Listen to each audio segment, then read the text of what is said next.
Hello बच्चों, स्वागत है हमारे इस यूट्यूब के चैनल पे। बच्चों, आज की क्लास में हम लोग क्लास 11 के परमाणु की संरचना के अगले टॉपिक के बारे में बात करने वाले हैं। आज का जो टॉपिक है हम लोगों का हाइजेनबर्ग के अनिश्चितता का सिद्धांत, ठीक ना। हाइजेनबर्ग के अनिश्चितता का क्या सिद्धांत है बच्चों, इसको हम लोग देखेंगे, ध्यान दीजिएगा। हाइजेनबर्ग ने बताया था कि अगर हम लोग किसी अति सूक्ष्म कण की अगर हम बात करते हैं, ठीक ना, अति सूक्ष्म कण यदि गतिशील अवस्था में हो, किस अवस्था में हो, गतिशील अवस्था में, ठीक ना। अति सूक्ष्म कण यदि गतिशील अवस्था में होता है तो उसकी कण की स्थिति और उसका संवेग दोनों का एक साथ निर्धारण करना संभव नहीं होता है, ठीक ना। दोनों का एक साथ यदि हम लोग निर्धारण करना चाहें तो हम लोग निर्धारण नहीं कर पाएंगे, ठीक ना। यदि कण की स्थिति का निर्धारण करेंगे तो उसके वेग में अनिश्चितता पाई जाएगी, और वेग का निर्धारण करेंगे बच्चों तो उस कण की स्थिति में अनिश्चितता पाई जाएगी, ठीक है। तो इसी नियम को या इसी सिद्धांत को हम लोग बोलते हैं हाइजेनबर्ग के अनिश्चितता का सिद्धांत। देखिएगा, इस सिद्धांत के अनुसार जब कोई बहुत छोटा कण, ठीक ना, जब कोई बहुत छोटा कण या सूक्ष्म कण जैसे इलेक्ट्रॉन, प्रोटॉन, न्यूट्रॉन, ठीक ना, ऐसे बहुत सारे छोटे कण हो जाएंगे। परमाणु की भी बात कर लेंगे हम लोग, ठीक ना।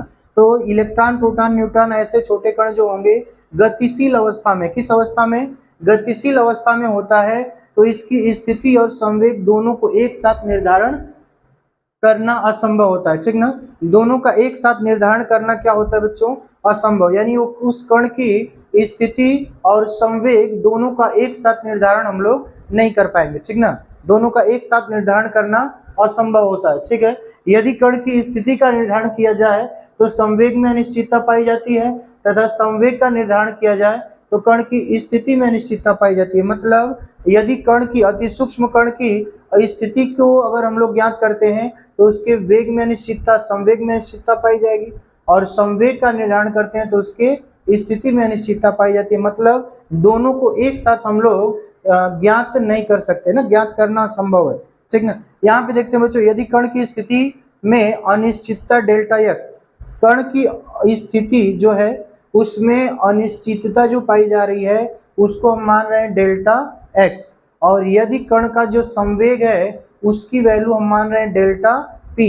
तो यहाँ से हम लिख सकते हैं, एक फार्मूला होता है, हाइजेनबर्ग ने एक फार्मूला दिया था, delta x into delta p is greater than equals to h upon 4 pi, जिसके द्वारा हम लोग कण की स्थिति और संवेग की गणना कर सकते हैं, ठीक ना। आगे देखिए, संवेग बराबर हम लोग जानते क्या है, डेल्टा पी, यानी संवेग बराबर द्रव्यमान गुणित वेग होता है। जहां पे डेल्टा पी है वहां पे m इंटू डेल्टा बी रखेंगे तो फार्मूला हो जाएगा delta x into m into delta b is greater than equals to h upon 4 pi, ठीक है बच्चों। अब देखिए, यम को यदि हम इधर कर दें तो delta x into delta v is greater than equals to h upon 4 pi यम हो जाएगा, ठीक ना। तो इसको अगले टॉपिक है बच्चों कक्षक, आर्बिटल। क्या है, कक्षक या आर्बिटल। किसी परमाणु के नाभिक के चारों तरफ ना, किसी परमाणु में यदि नाभिक के चारों तरफ की अगर बात किया जाए तो नाभिक के चारों तरफ का वह त्रिविमीय क्षेत्र जहां पर इलेक्ट्रॉन के पाए जाने की संभावना अधिक होती है ना, इलेक्ट्रॉन के पाए जाने की संभावना अधिक या अधिकतम होती है, उसको हम लोग बोलते हैं कक्षक या आर्बिटल। क्या बोलते हैं बच्चों, कक्षक या आर्बिटल। हम लोग अगर कक्षक या आर्बिटल की बात करें तो जो हमारे उपकोष होते हैं SPDF, उन्हीं के आधार पे हम लोग कक्षकों को अगर हम देखें तो यहाँ पे SPDF 4 कक्षकों के बारे में हम लोग बात करेंगे बच्चों, जिनकी आकृति या ज्यामिति के हम लोग चर्चा करेंगे, ज्यामिति के बारे में, ठीक ना। देख लीजिए एक बार परिभाषा फिर से सभी लोग, किसी परमाणु के नाभिक के चारों तरफ का वह त्रिविमीय क्षेत्र जहां पर इलेक्ट्रॉन के पाए जाने की संभावना अधिकतम होती है, ठीक ना। किसी परमाणु के नाभिक के चारों तरफ का वह त्रिविमीय क्षेत्र जहां पर इलेक्ट्रॉन के पाए जाने की संभावना अधिकतम होती है उसे हम लोग क्या कहते हैं बच्चों, उसे हम लोग कक्षक कहते हैं, ठीक ना। ये जो कक्षक होता है, ठीक ना, एक कक्षक की अगर हम बात करें तो एक कक्षक में विपरीत स्पिन के दो इलेक्ट्रॉन, कितने, विपरीत चक्रण के दो इलेक्ट्रॉन पाए जाते हैं। एक इलेक्ट्रॉन क्लॉकवाइज होगा और दूसरा इलेक्ट्रॉन एंटी क्लॉकवाइज होगा। जैसे एग्जांपल में हमने दिखाया है, देखिए एक इलेक्ट्रॉन सीधा है जिसको हम क्लॉकवाइज बोलेंगे और एक उल्टा है जिसको हम लोग एंटी क्लॉकवाइज बोलेंगे, ठीक ना। तो किसी परमाणु के नाभिक के चारों तरफ का वह त्रिविमीय क्षेत्र जहां पर इलेक्ट्रॉन के पाए जाने की संभावना क्या होती है बच्चों, इलेक्ट्रॉन के पाए जाने की संभावना अधिकतम होती है, उसे हम लोग क्या कहते हैं, उसे हम लोग कक्षक या ऑर्बिटल कहते हैं। देखिए आगे, ऑर्बिटलों की ज्यामिति निम्न प्रकार की होती है। जितने भी ऑर्बिटल होंगे, यदि हम लोग इनकी ज्यामिति की बात करें तो इनकी ज्यामिति अलग अलग होती है। यस ऑर्बिटल की बात करें तो इसकी ज्यामिति गोलाकार होती है। कैसी होती है, गोलाकार, ठीक है, या वृत्ताकार या गोलाकार कह सकते हैं, ठीक ना। दूसरा क्या होता है, पी ऑर्बिटल, जिसकी आकृति डंबलाकार होती है। कैसी होती है, डंबलाकार, ठीक है। यदि हम लोग लिखना चाहें तो हम इसको लिख सकते हैं बच्चों, क्या लिख सकते हैं, इसको हम लोग लिख सकते हैं गोलाकार। गोलाकार के अलावा और क्या लिख सकते हैं, डंबलाकार। यदि हम लोग डी ऑर्बिटल की बात करें तो डी ऑर्बिटल का आकार कैसा होता है, डबल डंबलाकार। और एफ की आकृति जो होती है, एफ की जो ज्यामिति होती है बच्चों जटिल होती है। हम इसको लिख सकते हैं, ये कैसा है, वृत्ताकार है, ठीक ना। ये कैसा है, डंबलाकार, डंबलाकार। ये कैसा है बच्चों, डबल डंबलाकार, डबल डंबलाकार होती है। और एफ ऑर्बिटल जो होता है इसकी ज्यामिति जो होती है वो जटिल होती है बच्चों, ठीक ना। तो इस प्रकार से हम लोग क्या क्या देखे, हाइजेनबर्ग की अनिश्चितता का सिद्धांत और कक्षक के बारे में हम लोगों ने जाना कि कक्षक क्या होता है और कक्षक की ज्यामिति हम लोग देखे, ठीक है बच्चों।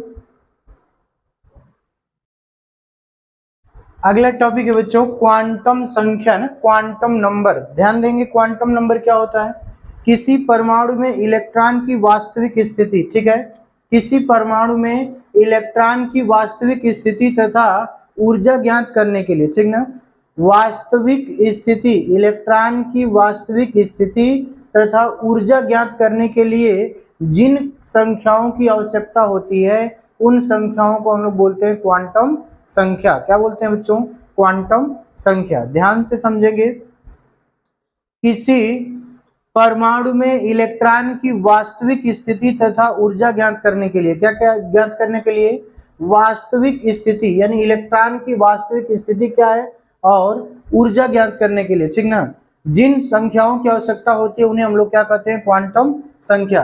ये क्वांटम संख्याएं चार प्रकार की होती हैं बच्चों। पहला होता है मुख्य क्वांटम संख्या, दूसरा दिगंशी क्वांटम संख्या, तीसरा चुंबकीय क्वांटम संख्या और चौथा होता है चक्रण क्वांटम संख्या, ठीक ना। ये चार क्वांटम संख्याएं होती हैं जिनको एक एक करके हम लोगों को पढ़ना है। देखिए पहला होता है मुख्य क्वांटम संख्या, जिसको हम लोग बोलते हैं प्रिंसिपल क्वांटम नंबर। क्या बोलते हैं, प्रिंसिपल क्वांटम नंबर। वह क्वांटम संख्या जो किसी इलेक्ट्रॉन के कोष की ऊर्जा को प्रदर्शित करता है, किसी इलेक्ट्रॉन की कोष की ऊर्जा है ना, कोष की जो ऊर्जा होती है उसको प्रदर्शित करता है, उसे हम लोग बोलते हैं मुख्य क्वांटम संख्या। वह क्वांटम संख्या जो किसी इलेक्ट्रॉन के कोष की ऊर्जा को प्रदर्शित करती है उसे मुख्य क्वांटम संख्या कहते हैं।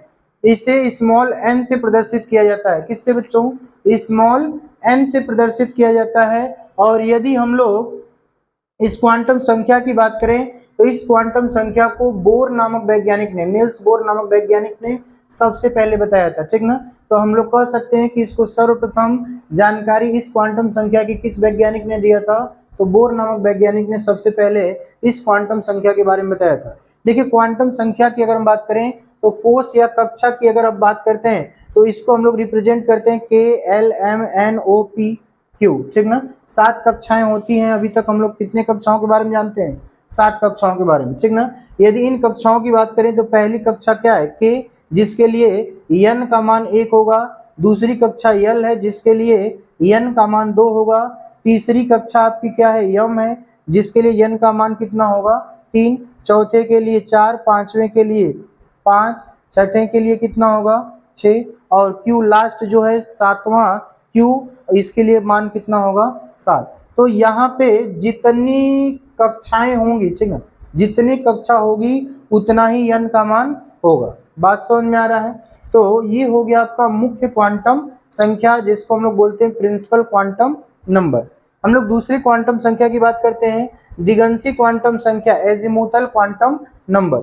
वह क्वांटम संख्या जो किसी इलेक्ट्रॉन के उपकोष को प्रदर्शित करता है ना, वह क्वांटम संख्या जो किसी इलेक्ट्रॉन के उपकोष को प्रदर्शित करता है उसे दिगंशी क्वांटम संख्या कहते हैं। दिगंशी क्वांटम संख्या कोणीय संवेग और आकृति भी निर्धारित करता है ना, कोणीय संवेग और आकृति का भी निर्धारण किया जाता है इसके द्वारा, ठीक है। इसे हम लोग स्मॉल l से प्रदर्शित करते हैं, और ये क्वांटम संख्या जो है सोमरफेल्ड नामक वैज्ञानिक ने दिया था। किसने दिया था? सोमरफेल्ड नामक वैज्ञानिक ने दिया था। ध्यान से देखिएगा, यदि हम लोग यल की बात करें, यल का मतलब दिगंशी क्वांटम संख्या, तो अलग अलग हमारे पास 4 उपकोष होते हैं S, P, D, F, जिनके लिए अलग अलग मान निर्धारित होता है। S के लिए कितना होगा 0, P के लिए 1, D के लिए 2, F के लिए 3। तो ये जो क्वांटम संख्या है दिगंशी क्वांटम संख्या, ये अलग अलग उपकोषों के लिए इनका मान निर्धारित होता है। S उपकोष के लिए इसका मान 0 होगा, P के लिए 1 होगा, D के लिए 2 होगा और F के लिए 3 होगा। ठीक है बच्चों, अगले हम लोग टॉपिक की बात करते हैं, तीसरी क्वांटम संख्या की बात करेंगे, चुंबकीय क्वांटम संख्या।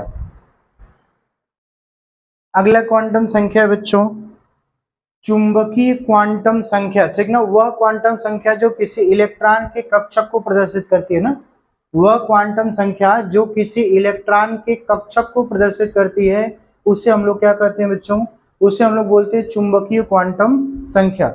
चुंबकीय क्वांटम संख्या को स्मॉल m से प्रदर्शित किया जाता है और इसको लैंडे नामक वैज्ञानिक ने सर्वप्रथम ज्ञात किया था, ठीक ना। देखिए स्मॉल m बराबर फार्मूला होता है 2l+1, क्या होता है बच्चों 2l+1, जिसमें m का जो मान होता है -l से 0 को लेकर +l तक होता है, ठीक ना, -l से प्लस तक इसका मान होता है, ठीक ना। तो वह क्वांटम संख्या जो किसी इलेक्ट्रॉन के कक्षक को प्रदर्शित करेगा उसे हम लोग बोलेंगे चुंबकीय क्वांटम संख्या, ठीक ना। चुंबकीय क्वांटम संख्या को स्मॉल m से प्रदर्शित करेंगे, फार्मूला होगा स्मॉल m बराबर 2l+1, क्या होगा बच्चों 2l+1, ठीक है। अगली क्वांटम संख्या है चौथा चक्रण क्वांटम संख्या, स्पिन क्वांटम नंबर। ध्यान देंगे सभी लोग, वह क्वांटम संख्या जो किसी इलेक्ट्रॉन है ना, किसी इलेक्ट्रॉन के चक्रण की दिशा को प्रदर्शित करता है, इलेक्ट्रॉन कैसे चक्कर लगा रहा है, ठीक ना। देखिए बच्चों इलेक्ट्रॉन के चक्रण की अगर बात करें तो 2 ही दिशा होती है, एक क्लॉकवाइज और दूसरी एंटी क्लॉकवाइज। इलेक्ट्रॉन क्लॉकवाइज यानी दक्षिणावर्त होगा, तो यहाँ पे जो स्पिन क्वांटम नंबर है यानी चक्रण क्वांटम संख्या है इसका मान +1/2 होगा, और इलेक्ट्रॉन यदि एंटी क्लॉकवाइज है तो इसका मान -1/2 होगा, ठीक ना। ध्यान दीजिएगा, वह क्वांटम संख्या जो किसी इलेक्ट्रॉन के चक्रण की दिशा को प्रदर्शित करता है उसे चक्रण क्वांटम संख्या कहते हैं। इसे S से प्रदर्शित किया जाता है, किससे बच्चों S से प्रदर्शित करेंगे। देखिए इसे गोल्ड स्मिथ और यूलेनबेक नामक वैज्ञानिक ने, किसने गोल्ड स्मिथ और यूलेनबेक नामक वैज्ञानिक ने प्रस्तुत किया था, यह सबसे पहले ज्ञात किया था, ठीक ना। इलेक्ट्रॉन के चक्रण की दिशा, ठीक ना, इलेक्ट्रॉन के चक्रण की दिशा दक्षिणावर्त हो या क्लॉकवाइज हो, ठीक ना। इलेक्ट्रॉन के चक्रण की दिशा यदि दक्षिणावर्त हो, क्लॉकवाइज हो, तो इसका मान जो होता है +1/2 होता है, और यही इलेक्ट्रॉन यदि वामावर्त दिशा में हो, एंटी क्लॉकवाइज हो, तो इसका मान -1/2 होता है। देखिए दक्षिणावर्त क्लॉकवाइज होगा तो इसका मान +1/2 होगा, और वामावर्त एंटी क्लॉकवाइज होगा तो इसका मान -1/2 होगा। तो बच्चों हम लोग चारों क्वांटम संख्याओं को देख लिए, कौन कौन सा, मुख्य क्वांटम संख्या, दिगंशी क्वांटम संख्या, चुंबकीय क्वांटम संख्या और चक्रण क्वांटम संख्या, ठीक ना। एक छोटा सा क्वेश्चन यहाँ पे लिखा गया है, देखिए स्कैंडियम के अंतिम इलेक्ट्रॉन के 4 क्वांटम संख्याओं का मान क्या होगा।